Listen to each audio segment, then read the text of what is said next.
Now, what if I wanted to create some additional layers inside my file here? Well, what I could do is down at the bottom of the layers palette, I can always insert a brand new blank layer. So I'm just going to single click on that guy. The icon looks like a little page. So click on that guy there. And what I've decided to do is I'm going to create a white stripe going right across this image here. Maybe this is going to be a poster for some kind of event or something like that. So I'm going to grab my rectangular selection tool and I'll click and drag a selection right across this guy here. Maybe I'll just move him up a little bit. Maybe something like that. Looks great. And I'll fill this guy with the background color, which currently you can see here is set to white. Over in my layers palette, you can see I have my current layer is selected there. That's very important. And all I'm going to do is I'm going to hit Command Delete here, or Control Delete on the Windows side, and that fills with the background color.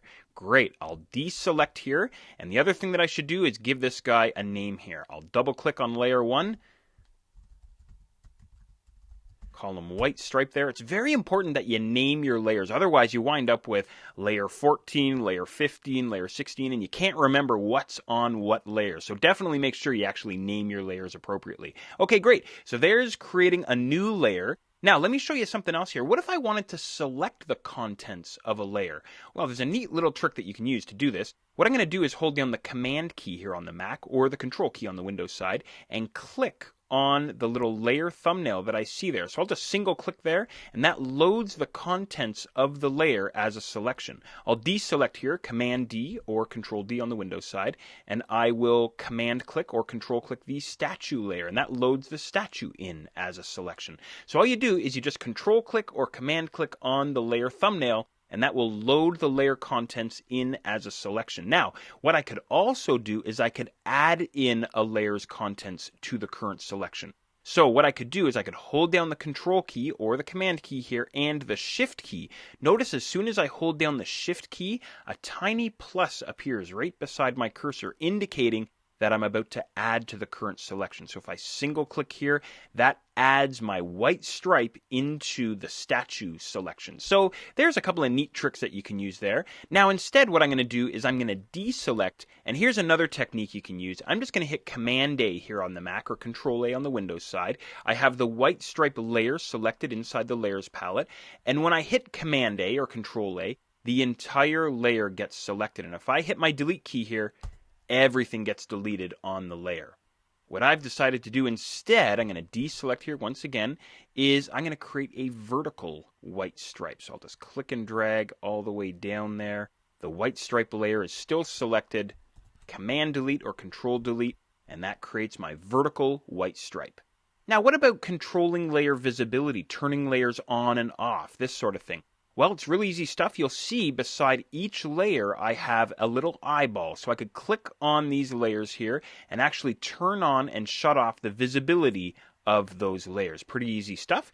Now, the other thing that I could do is maybe I want to isolate a layer. For example, maybe I want to show the statue layer and I want to hide everything else. So what I would do in that situation is hold down Option here on the Mac or Alt on the Windows side and click on the eyeball that appears beside the layer that I want to isolate, and that turns off all the other layers. If I Option click or Alt click on the same eyeball, all the layers turn back on. Really easy stuff. So you might want to take a second and experiment with that. Very, very easy stuff. As far as moving content around inside the different layers, you saw a little bit of this when I isolated the statue off of that drabby background that it was on. I'm going to grab my Move tool here. Just hit the V key on my keyboard. And what I have to be careful of is which layer I have selected inside the layers palette. So right now I have the statue layer selected. So that means if I click and drag inside my image, that layer is going to move. I'll just undo that.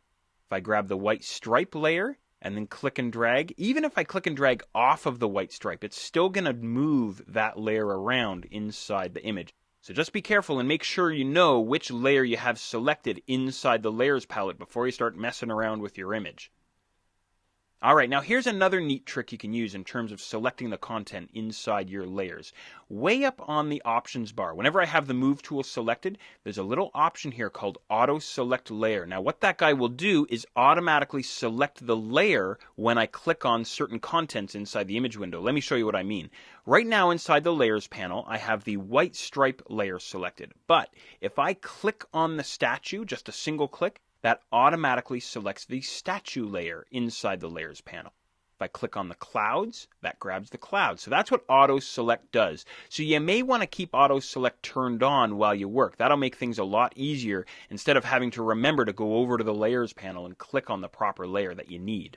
I find myself, auto select is one of those things that I turn on and shut off depending on what I'm doing. As a matter of fact, let me show you one more related trick. I'm going to turn auto select off for a moment, and notice inside my layers palette that I have the statue layer selected right now. Now what I could do is I could hold down the command key here on the Mac or the control key on the Windows side, and I could click on the white stripe, and that selects the white stripe layer. I'm still holding down command here. I'll click on the clouds, back to the statue. So that's a way to temporarily turn on the auto select for the move tool. So definitely a trick worth remembering.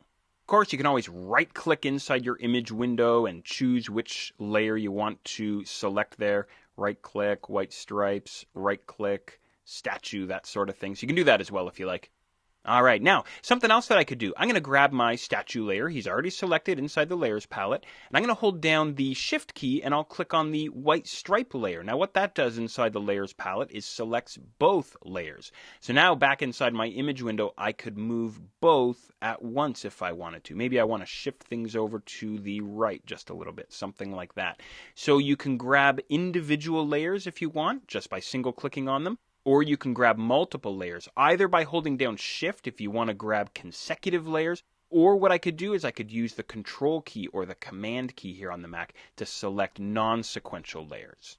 Now, if I wanted to keep two layers connected together in a more permanent way, what I could do is select one of the layers here. I'll grab my white stripes and I will Command click on the statue layer there, or Control click. And then up underneath the layer panel menu, I'm going to go down to link layers, and you'll see two little chain links appear there. What that means is now both layers are locked together until I come back and I decide to unlink them. So I'll select them both there again, back here, and I'm going to go down to unlink layers. So you may want to keep that in mind as you're working along inside your images as well.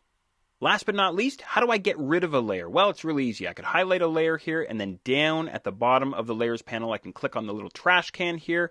Am I really sure I want to get rid of this layer? I'm going to say yes. So getting rid of layers is very, very easy. I'm actually going to undo that because I want to show you a new feature here inside Photoshop CS4. This one you'll have to be careful of.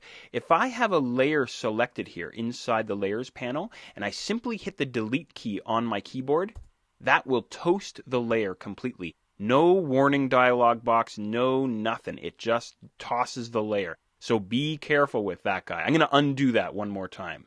Okay, great stuff.